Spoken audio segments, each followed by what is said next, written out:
In the sky to celebrate 60 years of Red Arrows displays. Let's give a huge round of applause for a wonderful 60 in the skies of Gatineau.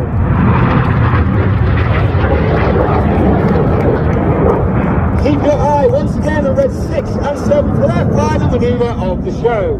Each aircraft once again pulling up to approximately 1,000 feet. They'll turn hard back towards the display line for their final manoeuvre of the show. 1,200 kilometres closing speed. Each aircraft will perform a series of barrel rolls in the colourful and dynamic synchro double roll.